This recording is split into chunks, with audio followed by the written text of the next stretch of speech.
सी लो तो अपने टाइम पे खत्म हो जाए। सही जा रहा। पी लो के 18 चैप्टर हैं, क्लास 5 घंटे की होनी चाहिए थी, देखो वो मजा नहीं रहता उसमें, इसलिए मैंने उसको 3:30 तक। ले बेटा चले शुरू करते हैं। 8, 8:30 बजे, 10 बजे तक। ले बेटा, chapter number 13, relations of partners to third party. इसको देखिएगा मेरे बच्चे जल्दी करके। चैप्टर नंबर 11 के अंदर हमने डिस्कस किया कि पार्टनरशिप वगैरह क्या होती है। 12 के अंदर हमने डिस्कस किया कि पार्टनर्स के आपस में क्या राइट्स एंड ड्यूटीज होती हैं। अब 13वें में पढ़ेंगे पार्टनर्स के थर्ड पार्टी के साथ ताल्लुकात, बाहर के लोगों के साथ ताल्लुकात, relations of partners to third parties. अब लोग इसमें जरा देखिएगा, एजेंट ऑफ द फर्म, जाहिर बात जब थर्ड पार्टी की बात आएगी तो ये सारे पार्टनर हैं। मिस्टर ए, ये मिस्टर ए, ये मिस्टर ए गया, ये पार्टनर है, ये गया और थर्ड पार्टी के साथ जाके कॉन्टेक्ट किया।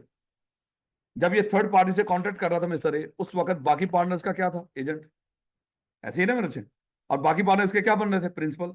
क्या इसके लिए खुद भी जिम्मेदार है? हाँ, खुद भी जिम्मेदार है। तो पुरानी बात जो हम पहले पढ़ गए। तो क्योंकि पार्टनरशिप में म्यूचुअल एजेंसी होती है, इसलिए मेरे से एक पार्टनर जब फर्म के बिहाफ पे थर्ड पार्टी से कोई कॉन्ट्रैक्ट करता है, उस वक्त वो सारे पार्टनर का एजेंट होता है, मतलब सारे पार्टनर जिम्मेदार हो जाते हैं। अगर फर्म के बिजनेस के लिए काम कर रहा हो, ये बार बार लफ्ज बोलता है, for the purpose of the business of the firm. ये बहुत इंपॉर्टेंट लफ्ज है। अगर फर्म के बिजनेस के लिए वो काम नहीं कर रहा, उसके लिए बाकी जिम्मेदार नहीं होते, ना ही वो बाकियों का एजेंट होता है। लेकिन फर्म के काम के लिए जब भी वो कोई चीज कर रहा होगा, बाकियों का वो क्या कहलाएगा? एजेंट। अब अगली बात में कहते हैं अथॉरिटी ऑफ पार्टनर। भाई अथॉरिटी किसको कहते हैं? पार्टनर कुछ करे, बाकी पार्टनर जिम्मेदार हो जाए, समझ लो ये इसकी अथॉरिटी थी। अगर कोई पार्टनर कोई एक्ट करे, कोई कॉन्ट्रैक्ट करे और उससे बाकी पार्टनर जिम्मेदार हो जाए, तो समझ लो ये उसका क्या थी? ये उसकी अथॉरिटी थी। यानी कि मैं यहाँ पे कुछ भी करता हूं, मैं आपका पार्टनर हूं, मैं कोई भी काम करूं और अगर उसके लिए आप जिम्मेदार हो जाएं, तो समझ लो वो काम मैंने क्या किया, किसमें किया? अपनी अथॉरिटी में किया है। वो बाद में देखें। अब ये इस अथॉरिटी की बात करें, वो 3-4 तरह की अथॉरिटी है, उसमें अभी देखेंगे एक्सप्रेस भी होगी, इम्प्लॉयड भी होगी, है वही बात, वो अथॉरिटी इन एमरजेंसी भी होगी, ऑस्टेंसिबल भी होगी, वो सारा कुछ ही है। चारों तरह की अथॉरिटी जो हम पीछे पढ़ गए वो दोबारा पढ़ेंगे। तो अथॉरिटी किसको बोलते हैं? मतलब जब एक पार्टनर एक्ट करे और उसके लिए फर्म जिम्मेदार हो। ये तो बात जगह जगह पे पड़ता जा रहा है कि ये जो एक्ट हो किसके लिए होना चाहिए? फर्म के बिजनेस के लिए। जब फर्म के बिजनेस के लिए कुछ करेगा और बाकी पार्टनर जिम्मेदार हो जाए, तो समझ लो वो क्या कर रहा था? वो अपनी अथॉरिटी में काम कर रहा था। कह रहा जब अथॉरिटी की जिक्र शुरू हो ही गया, तो अथॉरिटी दो तरह की, पहले तो पढ़ लो। एक होती है एक्चुअल, एक होती है इंप्लॉयड। मेरे बच्चे एक्चुअल अथॉरिटी क्या होती है? वही जो आपस में तय कर ली जाती है। मान लो कि 3 पार्टनर हैं, तीनों पार्टनर ने आपस में डिसाइड कर लिया, भाई तू मार्केटिंग करेगा, तू अकाउंट्स देखेगा, तू ये चीज बना के बेचेगा या बनाएगा, तो ये कौन सी अथॉरिटी कहलाएगी? Actual authority. यानी कि जो ड्यूटीज आपस में पार्टनरशिप एग्रीमेंट में आप तय कर लेते हो, उसको क्या बोलते हैं? ये एक्चुअल अथॉरिटी है। क्या रखोगे मेरे बच्चे? जो चीजें आपस में, जो अथॉरिटी ड्यूटीज आपस में तय कर लेते हैं, वो कौन सी कहलाती है? एक्चुअल। उस एक्चुअल को पूरा करने के लिए सेम वही बातें उसकी एजेंट वाली। एक्चुअल अथॉरिटी को पूरा करने के लिए आगे आप जितनी भी अथॉरिटीज इस्तेमाल कर रहे हैं, वो सारी क्या है? Employed authority. अब अज्यूम कर लो मेरे 3 पार्टनर हैं, मिस्टर ए, बी और सी, ये 3 पार्टनर। ये फर्नीचर बना के बेचते हैं। इन्होंने मिस्टर सी की जिम्मेदारी लगा रखी है, मिस्टर सी तुम लकड़ी खरीदोगे, ये फर्नीचर बनाता है और ये उसको सेल करता है। ये 3 लोग हैं, 3 पार्टनर ने अपने उसमें ड्यूटी तय कर ली कि मिस्टर सी लकड़ी खरीदेगा, मिस्टर बी फर्नीचर बनाएगा और सी क्या, ए क्या करेगा? उसको मार्केट करके सेल करेगा। अब मिस्टर सी के लिहाज से देखना, ये जो लकड़ी खरीदने का उसको वो दी है ड्यूटी, अथॉरिटी मिली है, ये कौन सी अथॉरिटी? एक्चुअल। अब मेरे बच्चे इस एक्चुअल अथॉरिटी को पूरा करने के लिए और पूरा इस तरह करने के लिए, अच्छे एहसन अंदाज में हालात के मुताबिक पूरा करने के लिए, ये जितनी भी अथॉरिटीज इस्तेमाल कर रहा होगा, वो सारी क्या है? Employed authority. अब जस्ट एग्जाम्पल, अब अकेला बंदा है, वो क्या अकेले लकड़ी लोड और उसको अनलोड करेगा? उसके लिए उसने मजदूर साथ रख लिए हैं। ये किस अथॉरिटी में?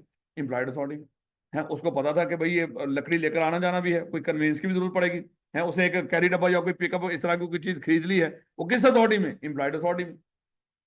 यार वो अगर लकड़ी खरीदने गया, उसके उधार पैसे थे नहीं, उधार ले लिया उसने, किस अथॉरिटी में? एम्प्लॉयड अथॉरिटी में। तो मेरे से ये जितने भी काम कर रहा होगा आगे, वो किस अथॉरिटी में कर रहा होगा? Employed authority. यानी कि एम्प्लॉयड अथॉरिटी हमेशा एक्चुअल अथॉरिटी से इन्फर्ड होती है, उससे अखज की जाती है। जो एक्चुअल अथॉरिटी में आपको काम मिलता है, उसको पूरा करने के लिए आप जो कुछ भी कर रहे हो, लेकिन उसके लिए तो मेरे को क्या कहलाती है? Employed authority. लेकिन इसने आपके लिए आसानी पैदा करनी। इसने कहा कि एम्प्लॉयड अथॉरिटी में किसको बोलेंगे? हर वो काम जो आप बिजनेस के लिए कर रहे हो, हर वो काम जो आप बिजनेस के लिए कर रहे हो, एक्चुअल अथॉरिटी को पूरा करने के लिए, वो आपकी कौन सी अथॉरिटी कहलाएगी? Employed authority. और इम्प्लॉयड अथॉरिटी के आगे उसने एग्जाम्पल भी दे दिया। कहता है ये वाले एक्ट से इम्प्लॉयड अथॉरिटी में होता है किसी भी पार्टनर की। कहता है कि every partner with in the scope of his employed authority may bind the firm by the following acts. यानी कि ये एक्ट जब वो कर रहा होगा तो ये एक्चुअली किस में कर रहा है, अपनी एम्प्लॉयड अथॉरिटी, और इससे फर्म बाइंड होगी। ये तो हम कह रहे हैं अथॉरिटी क्या होती है, एक्ट वो करे और फर्म बाउंड हो जाए, वो एक्चुअली क्या होती है, उसकी अथॉरिटी।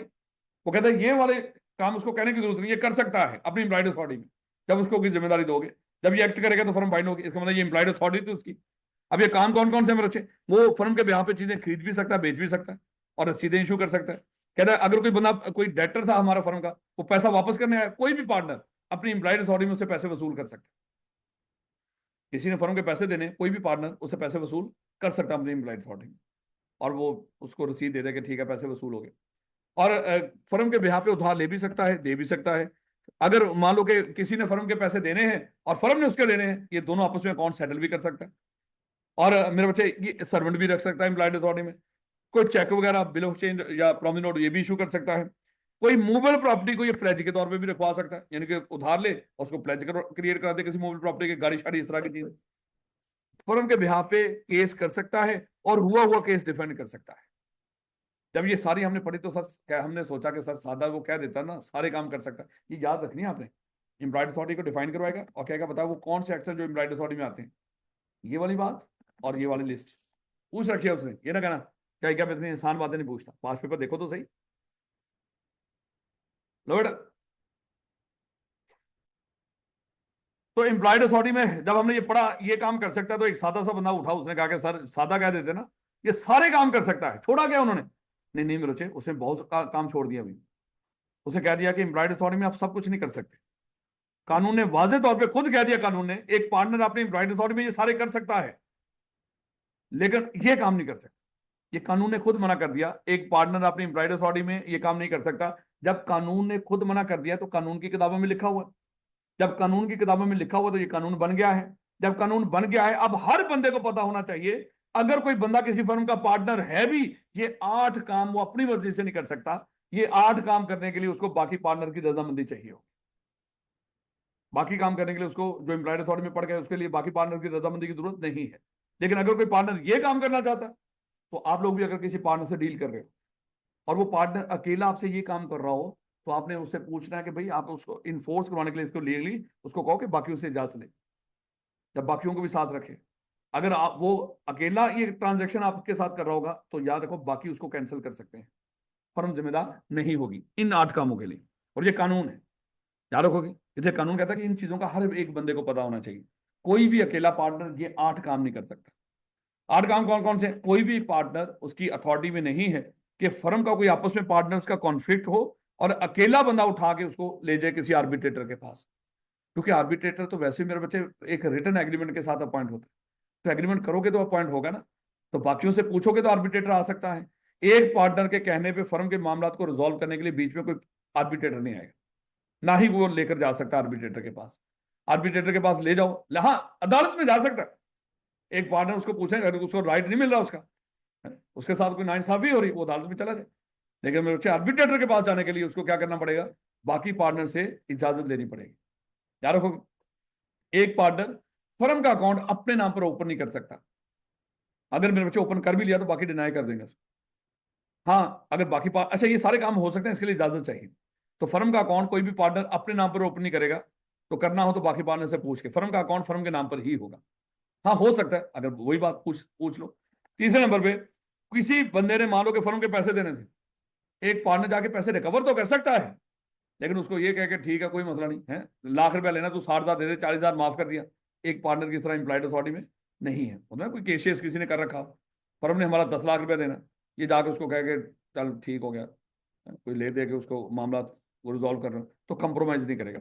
एक पार्टनर फर्म का किया हुआ केस विड्रॉ नहीं कर सकता एम्प्लॉयड, हाँ पीछे पढ़ा लिखा हुआ, वो सिर्फ ये बात लिखी हुई है, केस कर सकता है, हुआ हुआ केस डिफेंड कर सकता है। ये जितनी बातें यहाँ पे पढ़े होंगे ना, पीछे जाके कंपेयर भी करना, ये वहां पे नहीं मिलेंगे आप। ये ना कहना कि सर ये बात तो वहां पे लिख हो ही नहीं सकता। तो केस विड्रॉ नहीं कर सकता एक पार्टनर की, और जज वहां पे इजाजत नहीं देगा विड्रॉ करने की, वो पूछेगा बाकी उनसे पूछ के आप। और एक पार्टनर कोई लाइबिलिटी एक्सेप्ट नहीं कर सकता। किसी ने हमारे ऊपर केस किया हुआ, फर्म ने हमारा 10 लाख देना है, और ये जाके कहते हैं कि ठीक है, उसने केस किया हुआ, ये जाके मान के आ जाए ठीक है हमने इसका 10 लाख देना है, एक पार्टनर की एम्प्लॉयड अथॉरिटी में नहीं है, बाकी उसे पूछ के ये जवाब देगा। एक पार्टनर की इम्प्लॉयड अथॉरिटी में नहीं है फर्म के लिए इमूवेबल प्रॉपर्टी खरीदे कि चलो कोई ब्रांच खोलेंगे यहाँ पे कुछ भी करेंगे, उसकी इम्प्लॉयड अथॉरिटी में नहीं, बाकी उसे पूछेगा। यानी कि एक पार्टनर अगर इम्प्लॉयड अथॉरिटी में अपनी इमूवेबल प्रॉपर्टी खरीद ले, बाकी इनकार कर सकते हैं उससे। एक पार्टनर इमूवेबल प्रॉपर्टी को आगे ट्रांसफर भी नहीं करेगा। पीछे जो लफ्ज हुआ सिर्फ मूल प्रॉपर्टी का इस्तेमाल हुआ है, प्लेज वगैरह करवा लो जो करना है, इमूवेबल प्रॉपर्टी का वहां पे कोई जिक्र नहीं हुआ। एक पार्टनर इमूवेबल प्रॉपर्टी को आगे सेल भी नहीं कर सकता, ट्रांसफर भी नहीं कर सकता, और एक पार्टनर फर्म को किसी और बिजनेस के साथ पार्टनर भी बना सकता। जी बेटा, मूवेबल के ऊपर, वो भी मूवेबल के ऊपर है। मॉर्गेज और चार्ज ट्रांसफर करना ही होता है, इसलिए लफ्ज ट्रांसफर बोला, सेल नहीं बोला उसने, क्योंकि इसमें सारा कवर हो जाता है। अगर जाहिर बात है कल पैसे नहीं दोगे तो एक्चुअली प्रॉपर्टी उन्हीं की होगी ना, और वैसे भी टाइटल डॉक्यूमेंट रखवाते हैं हम उनके नाम पर। लो बेटा, ये बात समझ आ रही है? एक पार्टनर, इसलिए उसने बोला था प्लेज क्रिएट करके ले लो लोन, लेकिन ये नहीं करना। तो एक पार्टनर ये नहीं करेगा कि फर्म को उठाए जाके किसी और बिजनेस में कहते कि वो सीएफई जो फर्म है हमारी वो आपके साथ पार्टनर है, नहीं, ऐसा नहीं हो सकता। याद रखोगे मेरे बच्चे, ये 8 काम एक पार्टनर अपनी एम्प्लॉयड अथॉरिटी में नहीं कर सकता। इंतहाई इंपॉर्टेंट है मेरे बच्चे, इंतहाई इंपॉर्टेंट, सुपर डुपर किधर गया।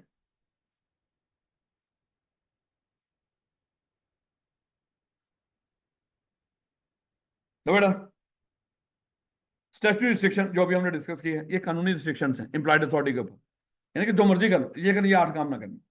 बाकी कारोबार के लिए सारे काम कर सकते हो इन 8 के अलावा, सादा अल्फाज में, ये 8 काम नहीं कर सकते। ये भी कर सकते हो कब, जब बाकियों से पूछ लो। तो बेटा, restriction of employed authority bye contract. अच्छा, जो ये जो आप लिस्ट पढ़ के आए, हमने डिस्कस किया था, ये एम्प्लॉयड अथॉरिटी में सारे काम हो सकते हैं, लेकिन अगर पार्टनर चाहे तो किसी पार्टनर को हम क्या कर सकते हैं, ये अथॉरिटी इस्तेमाल करने से भी रोक सकते हैं, रिस्ट्रिक्ट कर सकते हैं। जैसे मान लो कि हमने क्या रखा है, प्लेजिंग मूल प्रॉपर्टी ऑफ द फर्म, कोई भी पार्टनर का राइट है इमूल प्रॉपर्टी, यानी अथॉरिटी एम्प्लॉयड, हम आपस में तय कर सकते हैं, हम सारे पार्टनर हम कह देते हैं कि भाई हम में से कोई भी बंदा ये जो इमूल प्रॉपर्टी है उसको, सॉरी मूल प्रॉपर्टी, इसको प्लेज नहीं करेगा।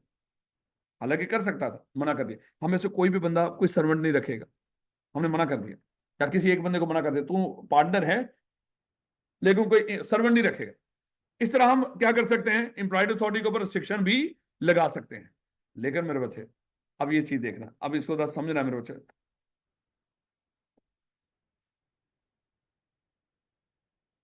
ये है पार्टनर,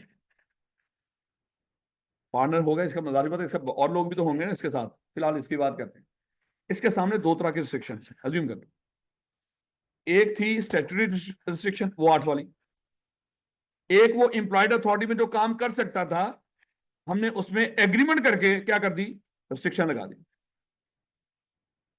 ये रिस्ट्रिक्शन, एक जो काम कर सकता था उसके ऊपर हमने एग्रीमेंट करके रिस्ट्रिक्शन लगा दी, और एक किसने रिस्ट्रिक्शन लगा रखी है, कानून ने।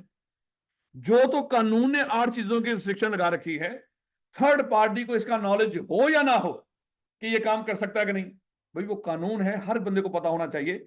अगर थर्ड पार्टी को नॉलेज, कोई बंदा, कोई थर्ड पार्टी इससे डील करने आई और वो इसके साथ ट्रांजेक्शन कर रही है, वो 8 में से कर रही है जो बना है, तो मेरे बच्चे फर्म उसको डिनाई कर देगी ऑन करने के लिए।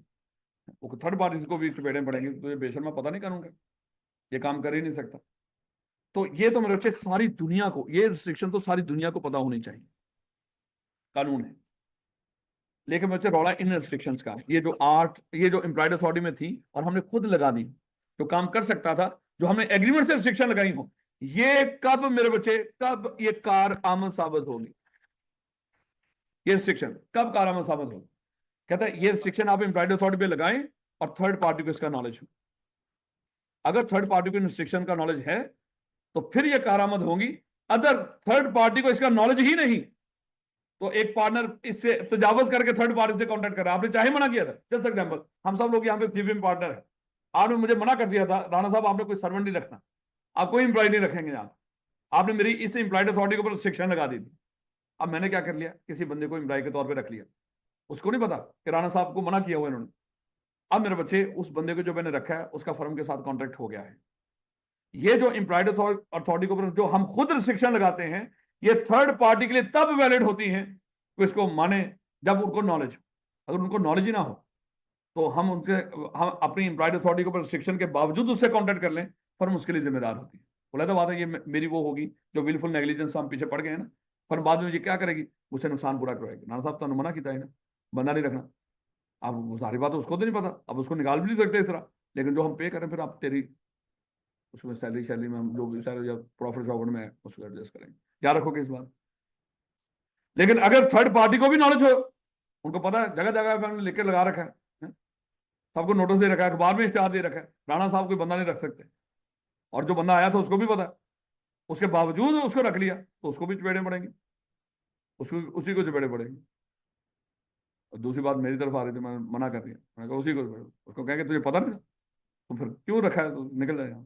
बात समझ आ रही है कि नहीं? तो ये इंतहाई इंपॉर्टेंट है मेरे बच्चों, ये सारी बात यहाँ पे हुई हुई है। Restriction on employed authority bye contract, अगर हम कॉन्ट्रैक्ट करके एम्प्लॉयड अथॉरिटी पे जो काम कर सकता था उस पर रिस्ट्रिक्शन लगा दें, ये तभी कारआमद होगी जब थर्ड पार्टी इसको जानती हो। अगर थर्ड पार्टी नहीं जानती तो इसका कोई फायदा नहीं। याद रखो बेटा। नेक्स्ट आ जाती है अथॉरिटी इन इमरजेंसी। भाई इमरजेंसी में किसी पार्टनर की क्या अथॉरिटी होती है? अन्यवा। एक पार्टनर फर्म को नुकसान से बचाने के लिए किसी भी हद तक जा सकता है, कोई लिमिट नहीं होती इमरजेंसी में, चाहे उस पर रिस्ट्रिक्शन हो चाहे ना हो, जो मर्जी कर ले उसको इजाजत है। उसको ऐसे इजाजत जैसे बिल्कुल वो एजेंट में था ना, कि एक एजेंट चाहे उसको मना भी कर रखा हो आपने कि ये काम नहीं करना, लेकिन आपने प्रिंसिपल को नुकसान से बचाने के लिए किसी भी हद तक जा सकता था। ऐसे जा सकता था कि अगर वो उसका नुकसान खुद हो रहा होता, वो नुकसान से अपने आप को बचाने के लिए जो इकदाम कर सकता है वो यहां पर भी कर सकता है, उसकी अथॉरिटी में हो या ना हो। क्या रखोगे? मोड ऑफ एक्सरसाइजिंग अथॉरिटी, कहता है कि अथॉरिटी में कैसे एक्सरसाइज की जाती है। In order to bind firm an act done in instrument, यानी कि अगर कोई कोई काम करेगा फर्म के लिए, कोई उधार खरीदे, कोई बंदा रखे, या कोई चेक शेक इशू कर दे, जारी बात है समझेंगे कि ये उसकी अथॉरिटी थी और फर्म उसके लिए क्या होती है? बाइंड होती है। कोई जनरल बात कर रहा है कोई, ये क्या हो?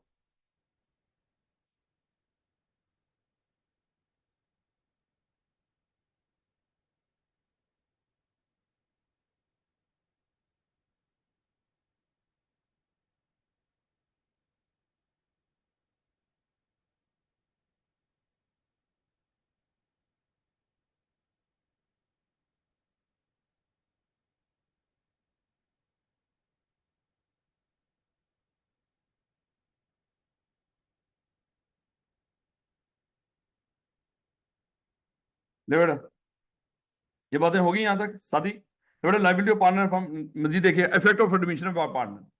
कहता है अगर कोई पार्टनर फर्म के बिहाफ पे किसी चीज का इकरार कर ले, वो सिर्फ उसका इकरार नहीं होता, पूरी फर्म का इकरार होता। जैसे होता है ना कि हम कोई चीज बेच रहे हैं, उसमें कोई वारंटी गारंटी दे रहा है कोई पार्टनर, वो सिर्फ वो नहीं वारंटी गारंटी दे रहा, वो पूरी फर्म दे रही है। या कोई बंदा कोई चीज, मैं फर्नीचर बेच रहे हैं, हम कोई बंदा आता है, वो कहता है कि राणा साहब मैं पार्टनर हूँ आप लोगों का, हम फर्नीचर बना के बेचते हैं। एक एक कस्टमर आया, उसने कहा कि राणा साहब ये फर्नीचर खरीदना है, जरा बताएं ये किस लकड़ी का बना हुआ। मैंने कहा बिहार की लकड़ी का बना हुआ। कहता पक्की बात? मैंने कहा हाँ। तो मेरे से ये जो मेरा इकरार है कि मैं ये बिहार की लकड़ी का बना हूं, ये इकरार मैं अकेला नहीं कर रहा, ये पूरी फर्म इकरार कर रही है। याद रखोगे। इसलिए वो कहता है कि एक पार्टनर का इकरार पूरी फर्म का इकरार होता है। कहता है कि अब कहता है कि एक इकरार तब होगा सच पार्टनर, अच्छा कहता है any admissional representation made by partner is evidence against the firm if the following two condition. याद है हमने डिस्कस किया था कि अगर सर आप मान लो कि हमारा यहाँ पे कॉलेज है, आपने इस मोबाइल के बारे में मुझसे पूछा, सर राणा साहब इधर मोबाइल के बारे में बताएं, इसमें जो भी खसूसियात मैंने बता दी आप, आपने मेरी इन बातों पे भरोसा करते हुए जाके मोबाइल खरीद लिया, वो चीजें नहीं निकली इसके, आपने फर्म के ऊपर केस कर दिया, फर्म ने गलत बयानी की है। तो यहाँ पे फिर बीच में आ गया कि अगर कोई पार्टनर जब किसी चीज का इकरार कर रहा हो, वो लाजमी तौर पे in the ordinary course of business से रिलेटेड जो मामला था उससे रिलेटेड इकरार कर रहा हो, वो चीज बिजनेस से रिलेटेड भी हो, और मेरे बच्चे वो in the ordinary course of business भी हो। अब ये चाहे यहाँ पे चलो इसे इसी यहाँ में लगे तो कारोबार में ही है, लेकिन मेरे बच्चे ये हमारा ऑर्डिनरी कोर्स ऑफ बिजनेस नहीं है। तो अगर कोई पार्टनर अपने कारोबार में जो ऑर्डिनरी कोर्स ऑफ बिजनेस में कुछ चीजें कर रहे हैं, उसमें किसी चीज को मान ले किसी थर्ड पार्टी के सामने, वो सबका मानना होता, लेकिन वो उनके कारोबार से रिलेटेड होना चाहिए। कोई बंदा वैसे ही कुछ आम चीजों के बारे में पूछ ले जो कारोबार का हिस्सा ना हो, उसके बारे में पूछ ले, वो फर्म का इकरार नहीं होता, वो सिर्फ उस पार्टनर का मामला है जो भी उसने बात की। आगे कहता है effect of notice to an active partner. कहता है अगर एक पार्टनर को नोटिस मिले ना, पूरी फर्म को नोटिस होता है, हर पार्टनर को लेटर लेटर नोटिस देने की जरूरत नहीं होती, लेकिन मेरे बच्चे उसके लिए कुछ कंडीशन है। जब आपने पूरी फर्म को नोटिस देना, उसकी कंडीशन है।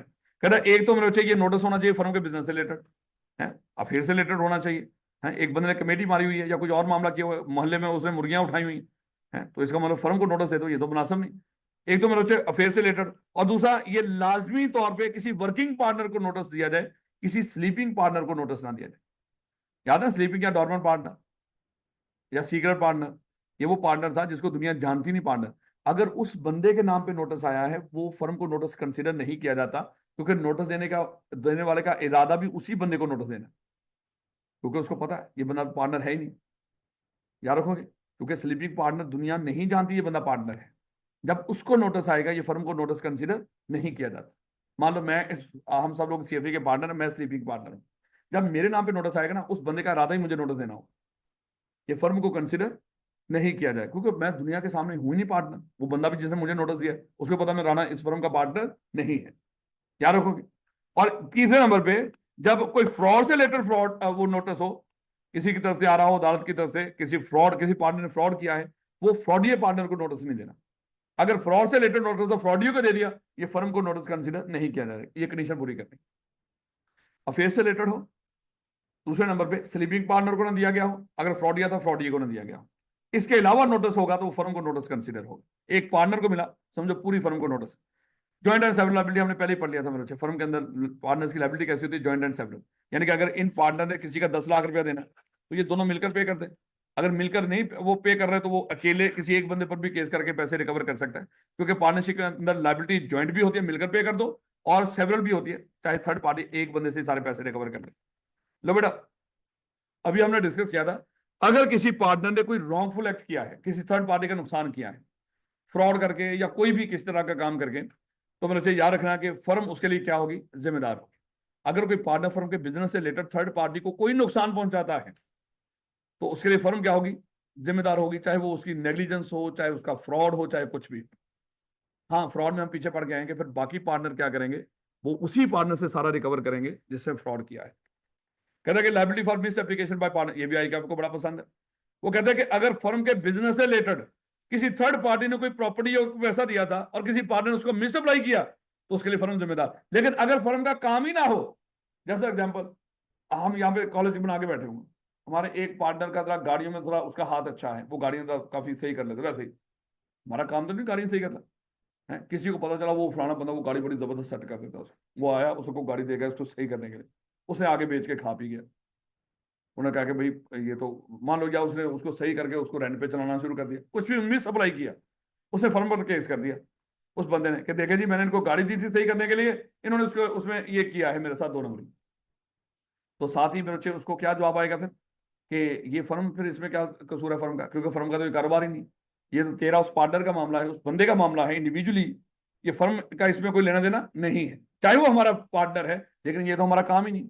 सेम वो कहता है कि अगर मान लो एक चार्टर्ड अकाउंटेंट फर्म है, उसमें एक पार्टनर ने किसी से उधार ले लिया, वो कहता है इसमें फर्म जिम्मेदारी नहीं है, क्योंकि हमारा इस फर्म का काम उधार लेना है ही नहीं यारों को। इसलिए वो कहता है कि एक लॉयर्स की फर्म है, उसमें किसी ने एक वकील को पैसे दिए कोई केस लड़ने के लिए, है, उसने अपना मान लो कि जाके उसने डेरा शेरा बना लिया, जिसको आज के दौर में मम्मी डैडी लोग क्या कहते हैं, बोला farm house, farm house, farm house.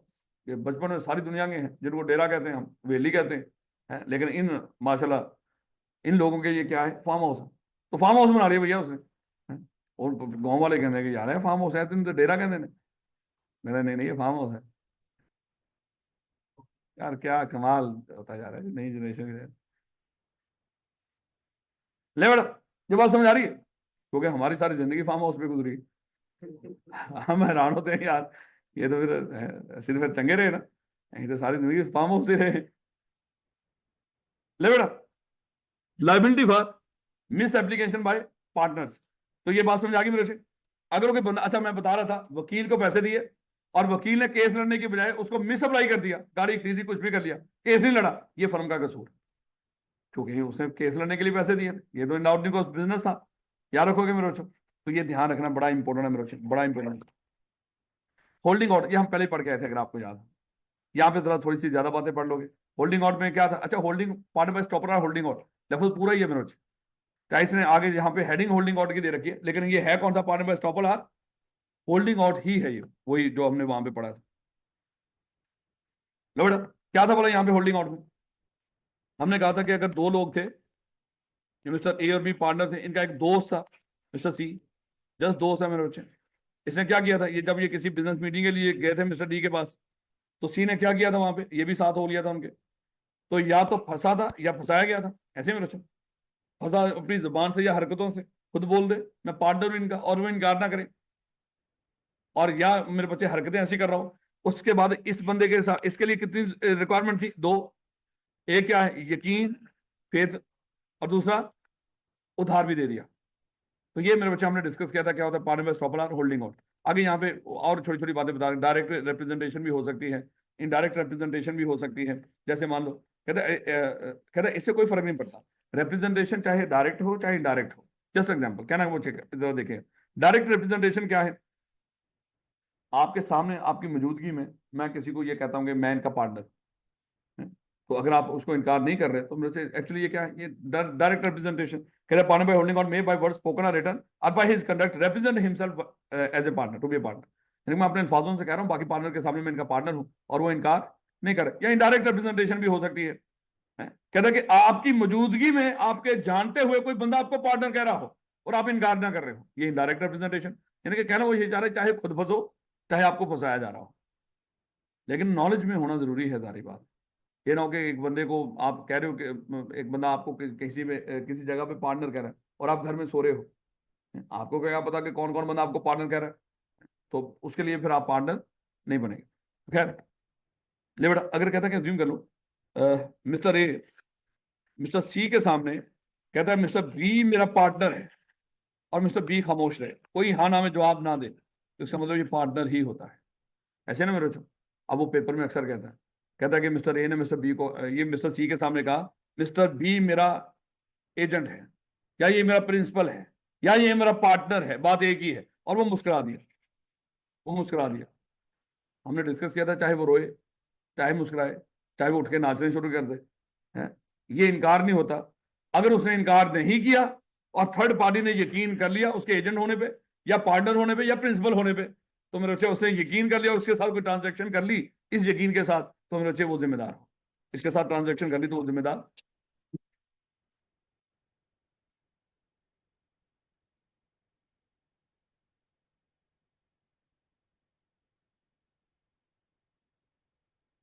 याद रखोगे knowledge of the third party. अब ये भी बड़ी छोटी सी इंपॉर्टेंट चीज है। कहता है कि जब किसी को पार्टनर बाय स्टॉपल और होल्डिंग और बनाया जा रहा हो, थर्ड पार्टी को इसका नॉलेज होना जरूरी है कि फलाना बंदा पार्टनर है। जस्ट एग्जांपल, मैं दो साहब यहाँ पे एंटर हुए, मैंने आप सब लोगों के साथ सामने कहा कि मैं दो साहब का पार्टनर हूं। अब आप लोगों के नॉलेज में आ गया। इसके बाद आपने इस चीज का यकीन करते हुए कि राणा साहब भी दो साहब के पार्टनर हैं, अगर आपने उनके साथ ट्रांजेक्शन कर ली तो मैं भी उसके लिए क्या हूंगा? जिम्मेदार हूं। अच्छा, मुझे नहीं पता था, मैं ये क्लास लाइव पढ़ा रहा था उस वक्त। मुझे लग रहा था मैं सिर्फ आप लोगों के सामने कह रहा हूं कि मैं दो साहब का पार्टनर हूं, लेकिन उस वक्त ये क्लास लाइव चल रही थी और लाइव वाले बच्चे भी सुन रहे थे, उन्होंने भी यकीन कर लिया। मुझे नहीं पता, वो सुन रहे थे, मुझे लगा मैंने स्पीकर बंद किया हुआ, लेकिन मेरे बच्चे जब मैंने पार्टनर बोला तो उन्होंने भी सुन लिया। तो जो बंदा जब इस तरह किसी को पार्टनर कहा जा रहा हो या वो अपने आप को पार्टनर कह रहा हो, जहां जहां तक इसकी रिप्रेजेंटेशन पहुंचती है और वो लोग यकीन कर लें और उधार दे दें उस यकीन के साथ, उन सब के लिए पार्टनर होगा। लेकिन उन्हीं के लिए होगा जहां तक ये रिप्रेजेंटेशन पहुंची है, जिनके नॉलेज में आएगा। जिनके नॉलेज में नहीं है उनके लिए पार्टनर नहीं होता। याद रखोगे, पक्की बात। तो बेटा कहता है कि एग्जाम्पल कौन से पार्टनर बाय स्टॉपल और होल्डिंग आउट की, जिसको हमने एम्प्लॉय पार्टनर भी कहा था, याद है ना? ये एम्प्लॉयड पार्टनर भी है, वैसे सात अल्फाज में ये पार्टनर बाय स्टॉपल और होल्डिंग आउट एक्चुअली कौन है? ये एम्प्लॉयड पार्टनर है, समझो अगर देखा जाए। अनलेस के वो जो जहाँ पे एक्सप्रेसली कहता था मैं इसका पार्टनर हूँ, और बाकी मान लेते कहते कि हम ठीक है, बस हम होता तो नहीं था, बोलते ही थे ना वैसे। तो इसलिए मेरे बच्चे एक्चुअली हकीकत में अगर देखा जाए तो ये हमारा कौन सा पार्टनर है? ये एम्प्लॉयड पार्टनर। खैर मतलब एम्प्लॉयड जिसके साथ कॉन्ट्रैक्ट होता है, समझो ठीक है। फिर कहता है example of partner by estoppel holding out कौन से? रिटायरिंग पार्टनर का हमने जिक्र किया था, मिस्टर ए। ये मिस्टर ए इस फर्म का पार्टनर था। आज मेरे बच्चे अज्यूम कर लो आज 12:10 पे ये रिटायर हो गया, ये रिटायर हो गया फर्म से और इसने नोटिस नहीं दिया। इस फर्म का कोई सप्लायर था मिस्टर एस, जिसको पता था कि मिस्टर ए उसका पार्टनर है। उसने मान लो कि इसके चाहे 10 दिन के बाद चाहे 15 दिन के बाद चाहे 12:11 के ऊपर कोई फर्म को कोई ऑर्डर दिया या फर्म को कोई माल सप्लाई किया उधार के ऊपर, तो मेरे बच्चे अगर इसने नोटिस नहीं दिया था और ये 12:10 पे रिटायर हो गया था, उसके बाद भी जो जो लोग जिन लोगों को पता था ये पार्टनर है और उनको अभी भी यकीन है ये पार्टनर है, तो मेरे बच्चे वो किसी तरह का क्रेडिट देंगे इस फर्म को, उसके लिए ये भी जिम्मेदार हो। याद रखोगे। तो रिटायरिंग पार्टनर अगर बगैर नोटिस दिए जा रहा है तो हम यही समझेंगे वो इनकार कर ही नहीं रहा, मैं पार्टनर नहीं हूं, वो पार्टनर ही कह रहा अपने आप। हाँ, तो ये बेनिफिट लेता है उसके लिए फर्म फिर जिम्मेदार होगी। किस चीज का बेनिफिट लेते हैं? अगर ऐसे ही लोग फर्म को बेनिफिट दे रहे हैं तो ये जिम्मेदार है। हाँ, ठीक है, अगर ये लोगों से भी बेनिफिट लेता है फर्म के बिहाफ पे, लोगों को नहीं पता ये रिटायर हो गया लेकिन ये इलीगल लेता है उनसे बेनिफिट लेता है, फर्म इसका जिम्मेदार होगी। वो बेनिफिट लेगी उससे, ये नुकसान तो नहीं करेगा, फायदा ही ले रहा होगा ना। तो उससे बेनिफिट ले रहा है, अपना बेनिफिट ले रहा है, लेकिन वही तो फर्म मैं कह रहा हूँ, वो फर्म उससे क्लेम कर लेगी। अगर आप जो फर्म का अभी भी नाम इस्तेमाल कर रहे हो, नोटिस आपने दिया को नहीं है, तो फर्म का नाम इस्तेमाल कर रहे हो, वो पार्टनर है और बाकियों को नॉलेज भी हो इस बात का, नॉलेज भी, तो वो उससे क्लेम कर लेंगे। ठीक है भाई, तो जो वापस लोग अभी वो फर्म को क्लेम करेंगे।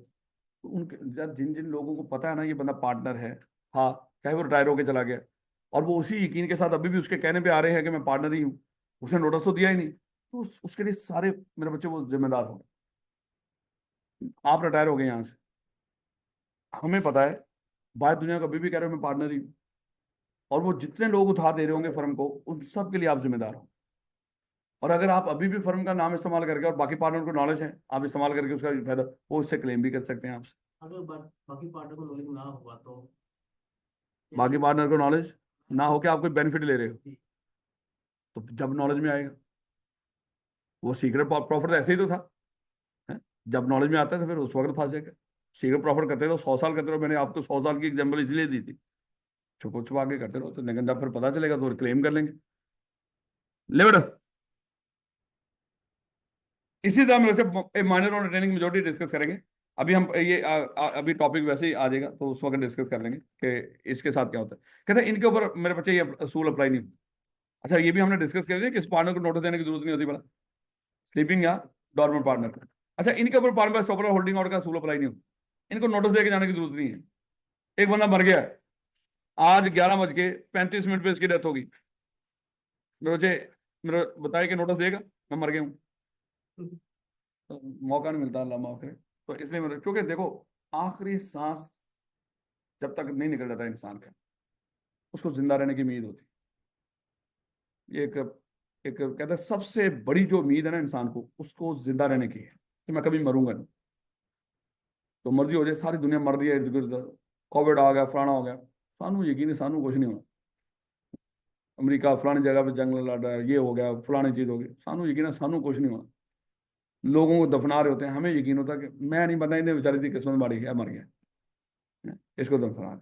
सबसे बड़ा यकीन ये है जिंदगी का, कि मैंने मरना नहीं। क्योंकि अगर मेरे बच्चे ये यकीन ना रहे ना, यकीन कर लो कि सारी दुनिया से ये जो गुनाह है सारे खत्म होते।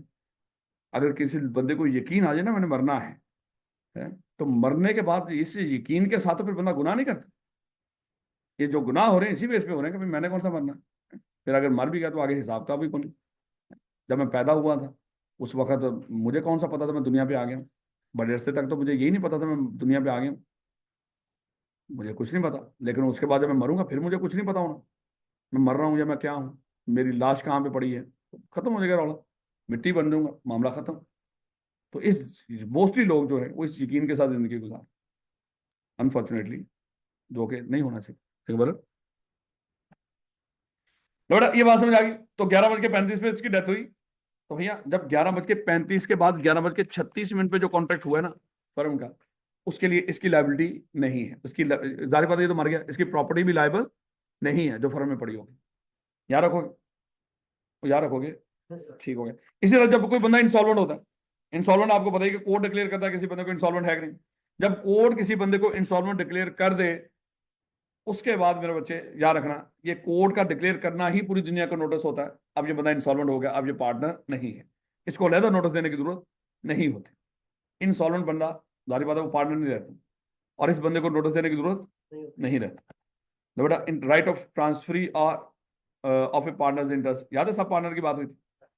एक बंदा अपना प्रॉफिट का हिस्सा किसी को बेच भी सकता है, किसी बैंक का मॉर्गेज और चार्ज भी क्रिएट कर सकता है, या मेरे बच्चे उसको वैसे किसी को ट्रांसफर करते हैं।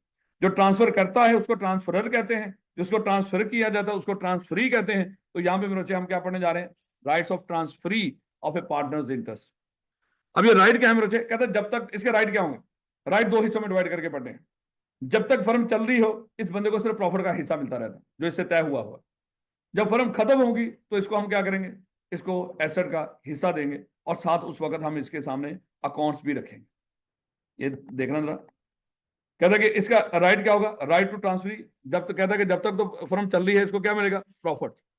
उसके बाद जब फर्म डिसॉल्व होगी या वो पार्टनर जिसने इसको प्रॉफिट का हिस्सा ट्रांसफर किया था वो फर्म से रिटायर होकर जा रहा है, दोनों सूरतों में रिटायर होकर जा रहा हो या फर्म खत्म हो रही है, दोनों सूरतों में मेरे बच्चे इसके फिर ये दो राइट होंगे। एक तो मेरे बच्चे इसको क्या मिलेगा, एसेट का हिस्सा मिलेगा जितना इसका बनता है, जितना प्रॉफिट का हिस्सा ट्रांसफर हुआ होगा, अब उस लिहाज से जितने ट्रांसफर को एसेट का हिस्सा मिलेगा उसमें से उतना हिस्सा इसको भी मिलना है, तो एसेट का हिस्सा भी मिलेगा इसको। और दूसरे नंबर पे उस वक्त हम इसको क्या करेंगे, अकाउंट्स भी देंगे। चलती हुई फर्म के अकाउंट्स ये कभी नहीं मांग सकते, जब फर्म खत्म हुई हो या वो पार्टनर रिटायर होकर जा रहा हो फिर इसके सामने अकाउंट्स रखेंगे, इस मकसद के लिए कि ये अपने हिस्से का तयन कर सके कि इसके साथ कोई दो नंबरी नहीं हुई। याद रखोगे, ये इनके तीन राइट्स हैं इसके पास, दो हिस्सों में डिवाइड किए। जब तक फर्म चल रही है प्रॉफिट का हिस्सा, जब फर्म डिसॉल्व होगी या वो पार्टनर रिटायर होकर जा रहा होगा उस वक्त मेरे बच्चे इसको शेयर एसेट में से हिस्सा मिलेगा, और दूसरे नंबर पे अकाउंट्स भी दिए जाएंगे। और अकाउंट्स किस लिए दिए जाएंगे, ताकि अपने हिस्से का तयन कर सके, इसके साथ कोई दो नंबरी नहीं। उसके बाद इसके ऊपर कुछ पाबंदियां भी होती हैं, इसको चाहे रिस्ट्रिक्शंस कह लो, चाहे इसको लिमिटेशंस कह लो, चाहे डिसेबिलिटीज कह लो। ये तीन नाम है, रिस्ट्रिक्शंस, डिसेबिलिटीज या लिमिटेशंस। तो क्या क्या हो सकती हैं, कहता है एक तो इसका पार्टनर का स्टेटस नहीं होता, सारी बातें अपने आप को कभी पार्टनर नहीं कह सकता, ये ना बनता है, और ये कारोबार में इंटरफेयर नहीं कर सकता, और ये अकाउंट्स नहीं मांग सकता। ये अकाउंट्स हमने कब दिए थे उसको, जब फर्म खत्म हुई थी, जब वो पार्टनर रिटायर होकर गया था। जब तक फर्म चल रही है उस वक्त ये अकाउंट्स नहीं मांग सकता, और इसको बाकी बुक्स भी इंस्पेक्ट नहीं कर सकता, अकाउंट्स तो बड़ी दूर की बात। और ये ना ही प्रॉफिट शेयरिंग रेशियो जो आपस में तय की हुई थी उस ट्रांसफर पार्टनर के साथ, मान लो आप लोगों ने जो मुझे प्रॉफिट का हिस्सा दिया हुआ, मैंने अपना हिस्सा आगे किसी को ट्रांसफर किया हुआ, जो प्रॉफिट का हिस्सा मेरा आपके साथ एग्री है, वो बंदा जो सब पार्टनर है मेरा, वो फर्म में जाके चैलेंज नहीं कर सकता कि राणा साहब को प्रॉफिट का हिस्सा कम मिल रहा है, क्योंकि उसको पता है कि इसका प्रॉफिट का हिस्सा बढ़ेगा तो मेरी परसेंटेज भी बढ़ेगी। तो इस तरह जो हमारा आपस का पार्टनर का अरेंजमेंट हो प्रॉफिट का, उसको चैलेंज नहीं कर सकता, और ये कभी केस नहीं कर सकता कि फर्म को डिसॉल्व कर। बहुत इंपॉर्टेंट है, बेतहाशा दफा पूछ रखा है। तो बेटा minus admission to the benefits of partnership, याद करें हमने डिस्कस किया था कि चलती हुई फर्म में माइनर को बेनिफिशियरी के तौर पे ऐड किया जा सकता है, लेकिन उसके लिए फर्म क्या होनी चाहिए, चलती हुई। क्योंकि अगर फर्म बना रहे तो उसी वक्त आप किसी माइनर को बेनिफिशियरी के तौर पे ऐड नहीं कर सकते। 1:30 बजे तक क्लास है ना, कोई 10-15 मिनट क्लास ऊपर जाएगी, क्योंकि 5-7 मिनट के भी ब्रेक करेंगे, उसके बाद कोई 10-15 मिनट, क्योंकि अगली क्लास मेरी 2 बजे होनी। बेहतर ही हम इसी टाइम को यूज कर लें, वो ज्यादा बेहतर है, बजाय कि हम अगर एक दिन बढ़ाएं, हम इस टाइम को यूज कर लेते हैं। मेरा ख्याल अगर किसी को एतराज ना हो, कोई 10-15 मिनट पहले क्लास छोड़ देंगे, यानी कि 2 बजे से पहले क्लास छोड़ देंगे, जब 2 बजे अगली सीला शुरू होनी। हाँ चलें, आ जाओ, सियाना बंदा है वो, कह रहा है फिलहाल 55 मिनट छोड़ देंगे, डन हो गया। ले बेटा, एक फर्म पहले से एग्जिस्ट करती है, एग्जिस्टिंग फर्म के अंदर हम क्या कर सकते हैं, किसी माइनर को बेनिफिशियरी के तौर पे ऐड कर सकते हैं। अब बेनिफिशियरी का मतलब क्या होता है, अज्यूम कर लो ये मिस्टर ए और बी पार्टनर थे, इनके हालात खराब है, भाई कोई उधार भी नहीं दे रहा इनको, ऐसे में माइनर ब्रीफ केस भर के खड़ा हुआ पैसों को, ये दिखा भी रहा है इनको, ये कहते हैं कि भाई आ जा तो पार्टनर बन जा हमारा है, दूसरा कहता है बदला पार्टनर, ये बंदा तो है नहीं, मतलब बच्चा है, पार्टनर तो बन नहीं सकता। तो हम कहते हैं चल ठीक है, ऐसा कर, तू पार्टनर तो नहीं बन सकता, हमें पैसे दे, तो जब तक तू बड़ा नहीं ना हो जाता उस वक्त तक हम तुझे 20-25% प्रॉफिट का हिस्सा देंगे, और सिर्फ प्रॉफिट का हिस्सा, और तेरी कोई लायबिलिटी नहीं होगी। और जब तू बड़ा हो जाएगा फिर उस वक्त देख लें क्या करना है। तो इस तरह मेरे बच्चे पार्टनर ये बेनिफिशियरी के तौर पे माइनर से पैसे लेके हम इन्वेस्टमेंट करवा के उसको ऐड कर सकते हैं।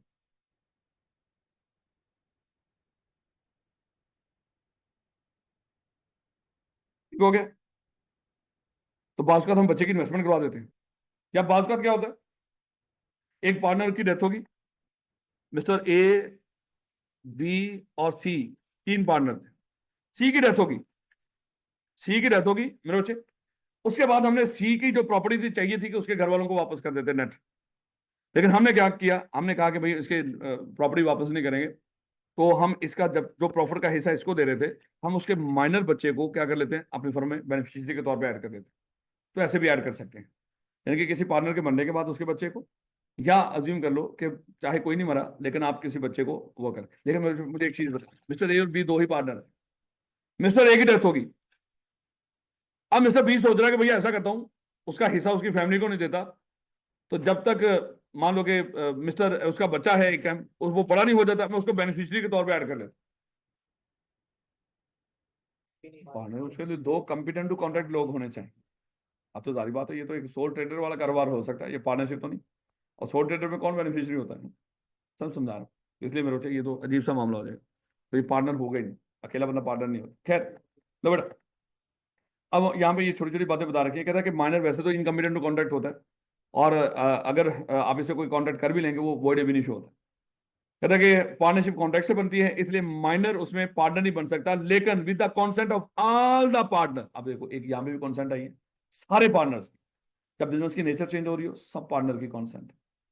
और वो जो 3 तरह की सिचुएशन पड़ गए, वो नेचर ही चेंज करना ही था। वो जो अभी हम ना टाइम डिसाइड करना, किसी और को ऐड करना, या कुछ इस तरह का, या कोई और कारोबार शुरू करना, ये बिजनेस की नेचर चेंज करना ही होता। और यहाँ पे भी उसने कह दिया, अगर किसी माइनर को बेनिफिशियरी ऐड करना है, एक भी बंदा ना माना पार्टनर, तो आप ऐड नहीं करोगे, सबकी कॉन्सेंट चाहिए। याद रखोगे, तो सबकी कॉन्सेंट से आप ऐड कर सकते हो। और benefits, the benefit of partnership include benefits with the minor would enjoy if he was a major. कहते बेनिफिट क्या देंगे उसको, जो बेनिफिशियरी के तौर पे ऐड कर रहे हैं। कहते हैं उसको यही वही बेनिफिट देंगे, अगर ये बड़ा होता जो पार्टनर के तौर पे उसको बेनिफिट मिलने थे, वही बेनिफिट मिलेंगे, लेकिन होंगे सिर्फ बेनिफिट। ये ध्यान रखना। तो बड़ा position of A minor before attaining majority. अब मेरे बच्चे, जब तक ये माइनर है, इसके कुछ राइट्स और होंगी और कुछ इसकी डिसेबिलिटीज होंगी। जब तक ये बच्चा बड़ा नहीं हुआ, इसके राइट क्या है, इसको प्रॉफिट का हिस्सा मिले। उसके बाद मेरे बच्चे, इसका राइट है एक्सेस टू द अकाउंट्स, यानी कि इसको अकाउंट्स तक एक्सेस है। वो जो ट्रांसफर ऑफ इंटरेस्ट था, उसको हमने अकाउंट्स तक एक्सेस नहीं दी थी चलती हुई फर्म के अंदर, लेकिन इसको मेरे बच्चे हर वक्त अकाउंट्स तक एक्सेस होगी। इसके ऊपर भी कुछ पाबंदियां भी हैं, यानी कि ये कभी वो नहीं हो सकता। मान लो इसके एक तो लायबिलिटी लिमिटेड है। अच्छा, लायबिलिटी लिमिटेड का मतलब क्या है, एक बच्चा जब फर्म में हमारे साथ बेनिफिशियरी ऐड कर रहा है, कुछ ना कुछ तो मेरे बच्चे लेकर आएगा, या अपने उसके बाप की जगह पे आएगा। जो बाप का हिस्सा पड़ा हुआ है उसका, कल अगर कुछ नुकसान होता है फर्म में, उसका बाप का जो हिस्सा पड़ा हुआ था वो एडजस्ट होगा। अगर वो सारा एडजस्ट हो जाता है, उसके बाद भी लॉसेज आते हैं, बच्चे की तरफ नहीं जाएंगे, बच्चा लायबल नहीं हो। अगर एक बच्चा 20 लाख रुपया लेकर आया था, लॉसेज आ रहे हैं, लॉसेज आ रहे, 20 लाख इसका एडजस्ट हो गया, उसके बाद भी लॉस आए, तो मेरे बच्चे की तरफ नहीं जाएगा। यानी कि बच्चे की लायबिलिटी है बिल्कुल कंपनी की तरह लिमिटेड। जितना का पैसा इसका पड़ा हुआ है, अगर बाप की जगह पे आया था तो बाप की प्रॉपर्टी जो पड़ी हुई थी, और जब खुद आया था पैसे लेके, तो जो खुद दिए थे फर्म को, वो लायबल है। क्या रखोगे, वो एडजस्ट होने के बाद ये बच्चा खुद लायबल नहीं है। तो बड़ा इसकी कुछ रिस्ट्रिक्शंस भी हैं इसके ऊपर। कहता है कि डिसेबिलिटीज, लिमिटेशन या रिस्ट्रिक्शंस क्या है।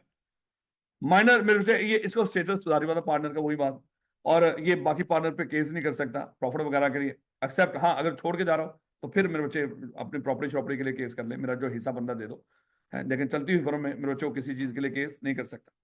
और ना ही ये मेरे बच्चे जो अकाउंट्स के अलावा बाकी बुक्स तक इसकी एक्सेस हो, सिर्फ अकाउंट्स तक एक्सेस हो।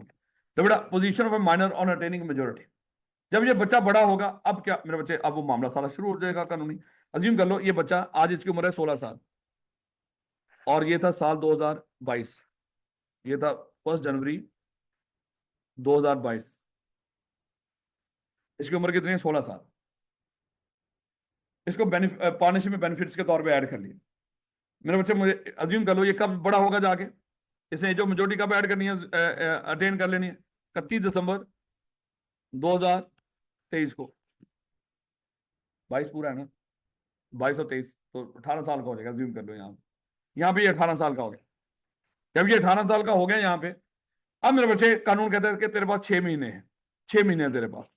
अब डिसाइड कर तू पार्टनर बनेगा या यहां से निकलेगा। अच्छा मेरे बच्चे, आप ये डिसाइड करना है किस तरह करना है। अज्यूम कर लो हमने ये बता रहे होते हैं बच्चों को कि जब ये बेनिफिशियरी के तौर पे ऐड हुआ था ना, जब ये बेनिफिशियरी के तौर पे ऐड हुआ था, तो समझ लो इसके हाथ में ना एक शील्ड होती है, बेनिफिशियरी की शील्ड। ये शील्ड क्या करती है, जब तक ये बेनिफिशियरी हो, और ये आगे भी 6 महीने में ये बेनिफिशियरी रहेगा, इसको मोहलत मिलेगी डिसाइड करने की, भाई या तो पार्टनर बन या बेनिफिशियरी के तौर पे निकल जा।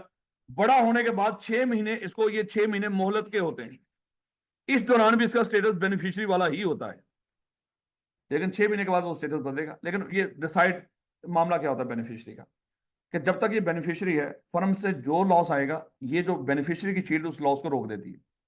इसके इसके पर्सनल खाते में लॉस नहीं जाता, सारी प्रॉपर्टी एडजस्ट होगी, उसके बाद भी लॉसेस आ रहे हैं, तो ये जो शील्ड है बेनिफिशियरी की, उसको रोक देगी सारे लॉसेस। लेकिन दिक्कत क्या है, ये जितने लॉसेस आ रहे होंगे वो सारे लॉस शील्ड रोक तो गई देगी, लेकिन वो लॉस देंगे यहाँ पे शील्ड के साइड पे। कल जब ये बड़ा होगा इसको देंगे हम 6 महीने का मौका, चल भाई डिसाइड कर पार्टनर बनना है कि नहीं। अगर ये डिसाइड करता है कि मैंने पार्टनर नहीं बनना, तो ये शील्ड क्या करेगी, ये सारा रास्ता साफ कर देगी और इसको कहेगी जा निकल जा, तेरी कोई लायबिलिटी नहीं। लेकिन अगर ये डिसाइड कर लेता कि मैं पार्टनर बनना चाहता हूं, मैं बनूंगा पार्टनर 6 महीने के अंदर, तो ये शील्ड में बच्चे गिर जाती है और ये जितने लॉसेज यहाँ पे खड़े थे वो सारे इसके पर्सनल खाते में डाल दिए जाते हैं। यानी कि जब का ये बेनिफिशियरी बना होगा, जितने लॉसेज आ रहे होंगे ये शील्ड उसको रोके रखेगी। लेकिन जैसे मेरे बच्चे इसने डिसाइड कर लिया मैं पार्टनर बनना चाहता हूं, तो वो सारे लॉसेस उस दिन के जिस दिन का ये बेनिफिशियरी था इसके पर्सनल खाते में डाल दिए जाएंगे। लेकिन अगर वो पार्टनर नहीं बनना चाहता तो फिर रास्ता साफ कर देगी शील्ड, जा निकल जाए, क्या रखोगे। तो ये फैसला करना है इसमें सारी चीजों को देखते हुए। लेकिन ये टाइम कितना दिया हमने इसको, 6 महीने। कहता जब बड़ा हो जाएगा तो 6 महीने के अंदर इसने डिसाइड करना है। अब हुआ पता क्या, मेरे 31 दिसंबर को ये 18 साल का हो गया, हमने वो टाइम दबा दिया इसका 6 महीने, चल भाई डिसाइड कर। इसको नहीं पता था कि मेरा टाइम शुरू हो गया 6 महीने वाला, इसको पता ही नहीं था मैं किसी फर्म का बेनिफिशियरी हूं। मेरे बच्चे अज्यूम कर लो इसको जाके 2025 में, आज 12 फरवरी है, 12 फरवरी 2025 को जाके पता चला मैं किसी फर्म का बेनिफिशियरी हूं। तो हमने तो यहाँ पे मेरे बच्चे जब 31 दिसंबर को ये हो गया था बड़ा, हमने वो टाइम शुरू कर दिया था। हमें लगा कि 30 जून 2024 को ये क्या बन गया, अगर इसने नहीं फैसला किया उस वक्त तक तो ये क्या बन गया होगा 1 जुलाई से ये पार्टनर। जब हमने इसको पार्टनर का स्टेटस दे दिया तो इसको पता चला, वो कहता कि भाई ये किधर से पार्टनर बन गया, मैंने तो नहीं पार्टनर बनना था, मुझे पता ही नहीं था मैं किसी बेनिफिशियरी भी हूं आप लोगों का फर्म का। तो होता है ना कि बात का कोई पार्टनर नहीं रहा, उसकी जगह पे उसके बच्चे को बना दिया बेनिफिशियरी, बच्चा 18 साल का हो गया लेकिन उसको नहीं पता है कि किसी फर्म में बेनिफिशियरी भी है। तो यहाँ पे फिर कानून ने एक रूल तय कर दिया, कहता कि जिस दिन वो बच्चा बड़ा होगा और जिस दिन उसको पता चलेगा विच एवर इज लेटर, वहां से 6 महीने शुरू करने हैं। अगर ये 2023 में 31 दिसंबर 2023 को बड़ा हो गया था, लेकिन पता चला इसको जाके 12 फरवरी 2025 को कि मैं बेनिफिशियरी हूं, जिस दिन बड़ा होगा जिस दिन बेनिफिशियरी का पता चलेगा विच एवर इज लेटर, तो पता चला इसको 12 फरवरी 2025 को, 12 फरवरी 2025 से वो टाइम शुरू होगा 6 महीने का।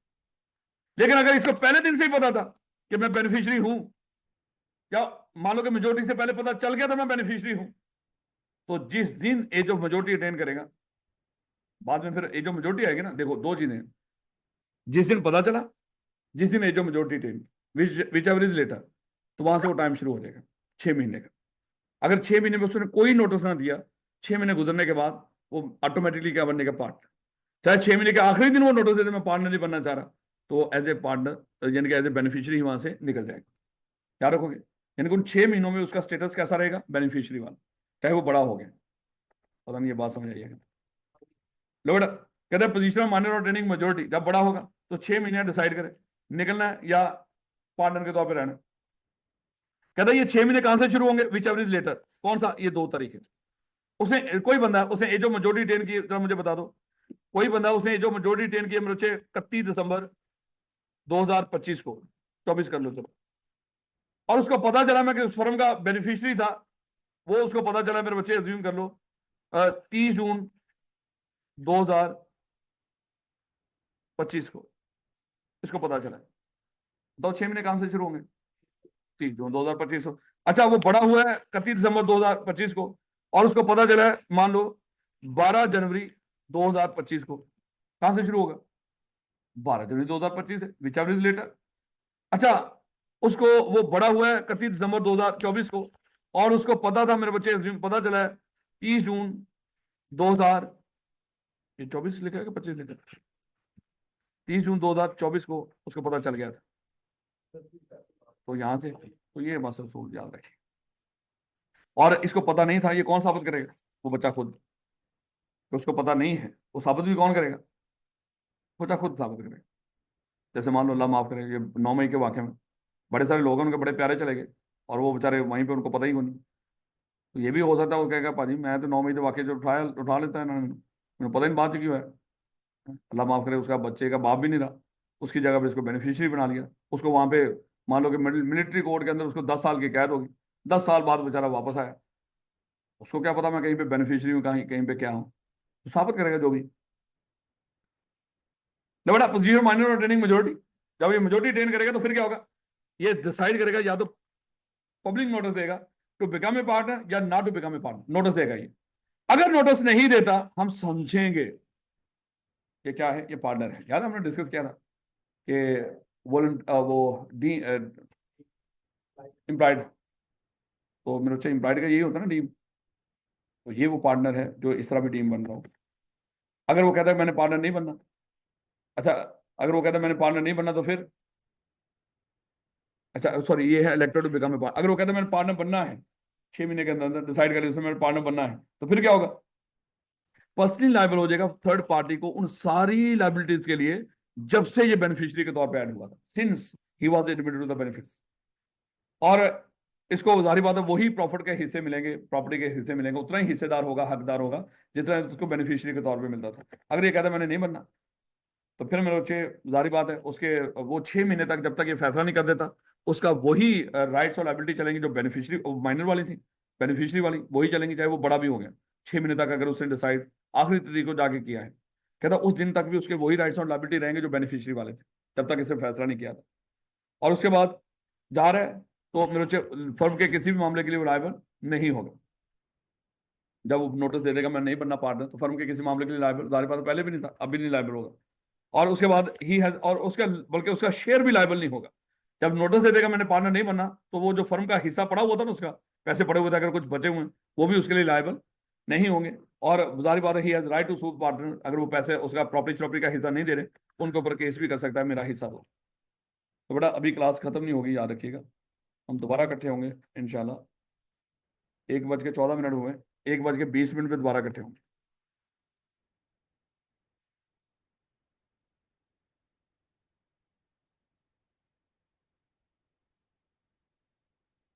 कि कल जो होगा ना हिस्सा 14 15वें के,